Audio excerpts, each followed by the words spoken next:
Provinsi Sulawesi Barat merupakan provinsi hasil pemekaran Sulawesi Selatan. Provinsi ke-33 di Indonesia ini memiliki sumber daya alam yang potensial, terutama di bidang pertanian, kehutanan, dan perikanan. Provinsi yang sebagian besar penduduknya dari suku Mandar ini letaknya sangat strategis karena menjadi gerbang segitiga emas yang menghubungkan Sulawesi Tengah, Sulawesi Selatan, dan Kalimantan Timur. Sulawesi Barat memiliki cerita rakyat yang sudah masyhur di masyarakat, yakni legenda Tui Tuing.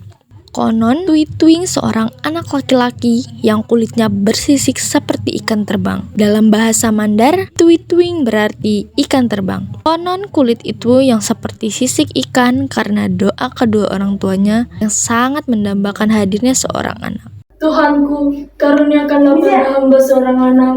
Bahkan jika ia berkulit seperti sisik ikan, kami akan menerimanya.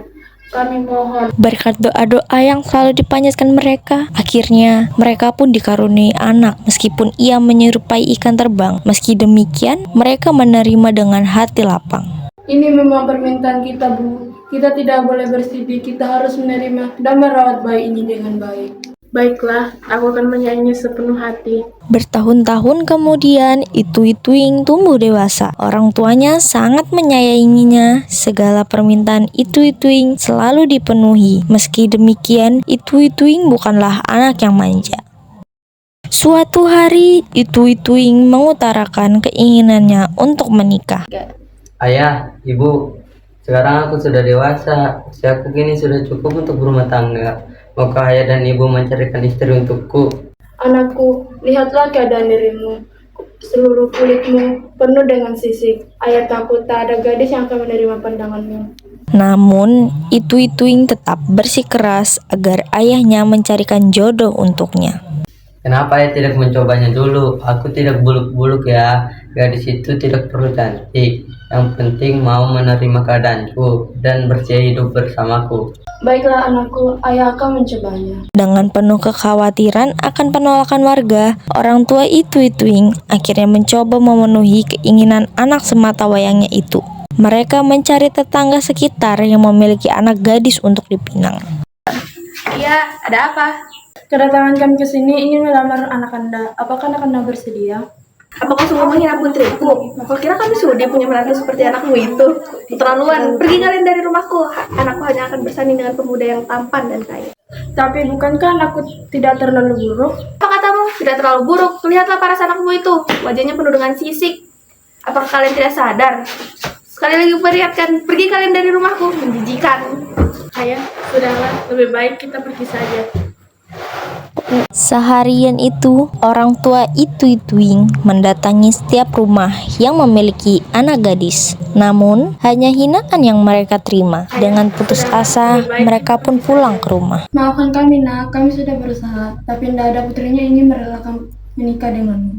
Ayah, ibu, apakah kalian sudah mendatangi semua gadis di desa ini? Belum nak, kami sudah lama mendengar hinaan mereka. Memang ada satu rumah yang belum kami datangi, yaitu ketua kampung. Ayah rasa percuma saja, mereka juga pasti akan menghina ayah.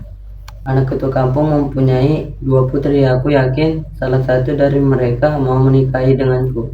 Tak mungkin, tapi baiklah kami akan Namun, Tui Tuing tetap meminta orang tuanya agar mendatangi rumah Pak Ketua. Keesokan harinya, Tui Tuing dan kedua orang tuanya bertamu ke rumah ketua kampung. Ketua kampung memiliki 2 anak gadis yang cantik-cantik, namun sombong dan beperuk. Namun, hanya yang bernama Siti Rukiah yang baik hatinya.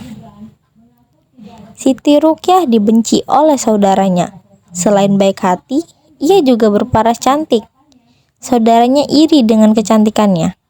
Mereka tak ingin pemuda di desa menyukai Siti Rukiah. Mereka mengoleskan bedak dari arang ke wajah Siti Rukiah setiap hari agar wajahnya tampak hitam dan dengan diliputi perasaan cemas. akhirnya sampai di rumah ketua kampung. Bagaimana nih? Kita pasti ditolak. Biarlah kita coba dulu. Saya terima sumbangan. Bukan Pak, ini saya bapaknya Tuing Tuing. Oh, kirain bukan sumbangan. Bentar, saya bukakan pintu.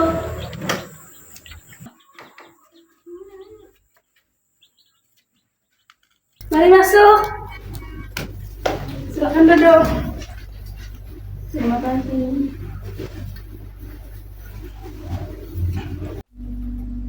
Aku cantik sekali, pasti banyak lelaki tampan yang akan meminangku. Silakan diminum airnya.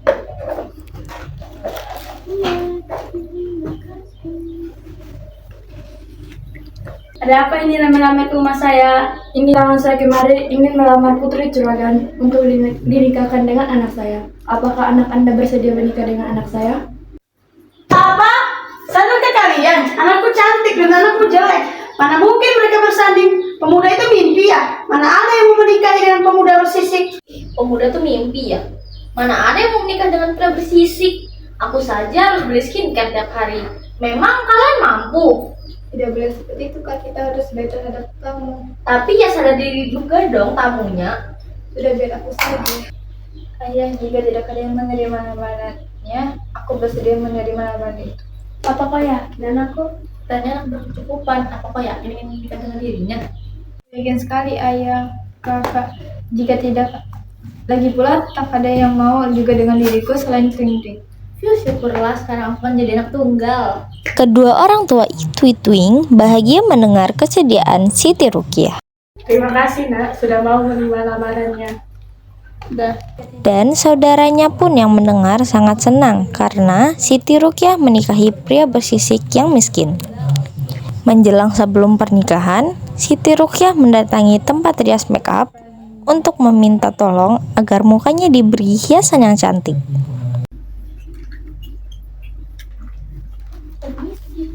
Iya. Jadinya aku ingin kamu menghiasi wajahku di hari esok dan menutupi wajahku yang hitam ini. Baiklah Putri, besok saya akan datang. Baiklah, terima kasih banyak. Saya pulang dulu. Baiklah Putri, silakan. Tidak lama kemudian, pesta pernikahan pun digelar. Namun, rias pengantin yang datang untuk merias muka Rukiah ditolak oleh keluarganya. Ia bersikeras akan merias Siti Rukiah sendiri dengan cara mereka sendiri, agar Siti Rukiah terlihat jelek dengan bedak arang. Permisi Putri, saya ingin merias Putri Siti Rukiah. Tidak usah, biar aku saja yang meriasnya. Tetapi Putri Siti Rukiah yang menyuruh saya untuk datang. Dibilang nggak usah ya nggak usah, bandel. Baiklah Putri. Ini kurias, kau tidak boleh terlihat cantik, kau harus tetap terlihat jelek supaya jadi pasangan yang serasi sama jeleknya. Kan orang-orang jadi ada gibahan. Siti Rukiah hanya bisa pasrah. Ia pun menikah dengan riasan bedak arang. Tamu yang hadir saling berbisik melihat mempelai pria yang bersisik dan mempelai wanita yang berbaju kehitaman. Siti Rukiah sedih mendengar ejekan-ejekan itu. Namun, mereka tidak bisa berbuat apa-apa. Itui-Tuing tidak tega melihat Siti Rukiah bersedih hati. Bajuku emang tidak cantik ya. Sudahlah dik, jangan hiraukan mereka. Pada malam hari, Itui-Tuing bermimpi bertemu dengan Cahaya. Hai anak muda, jika ingin kulitmu mulus, esok hari datanglah ke telaga di ujung barat. Namun, jika tidak, tidurlah saja. Itui-Tuing yang kebingungan akhirnya bangun dan terkejut karena ia tertidur sudah lama sekali. Pada siang hari, Itui-Tuing pun mulai memikirkan kembali. Pikun betul, dibilang ke telaga hari ini malah bengong. Itui-Tuing yang sadar pun akhirnya meminta izin ke Siti Rukiah untuk pergi. Tenanglah dik, aku ingin mengobati kulitku agar bersih. Aku kembali lagi nanti. Baiklah Kanda. Akhirnya, Itui-Tuing pun pergi. Namun, di tengah perjalanan, Itui-Tuing pun tersesat. Tetapi, Cahaya muncul kembali untuk memberikan petunjuk. Sini loh, sebelah sini. Kalau ke sebelah sana tempat treatment. Kalau sini baru telaga. Akhirnya, Itui-Tuing menuruti perkataan Cahaya. Dan sampailah ia di danau. Itui-Tuing kemudian bertapa di sebuah danau. Ia berdoa pada Tuhan Yang Kuasa agar kulitnya mulus kembali. Ajaib, setelah berhari-hari berdoa dan bertapa, Itui-Tuing mendengar sebuah suara. Hai anak muda, mandilah di danau ini.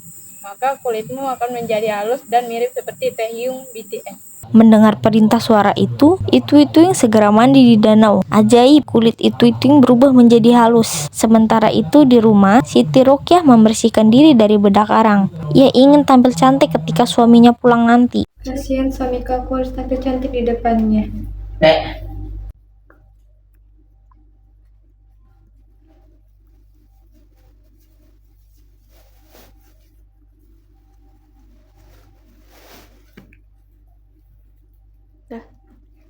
Ketika sedang bercermin, Siti Ruqyah mendengar pintu rumahnya diketuk seseorang. Ia kaget mendapati seorang pemuda tampan berdiri di depannya. Begitu juga dengan Ituing yang terpana melihat sosok cantik di rumahnya. Keduanya saling bertukar pandang dengan heran. Kanda, apakah benar ini Kanda? Ya benar Dik, selama ini aku bersisik karena orang tuaku meminta kepada Tuhan bahwa dikaruniai anak meskipun bersisik seperti ikan terbang.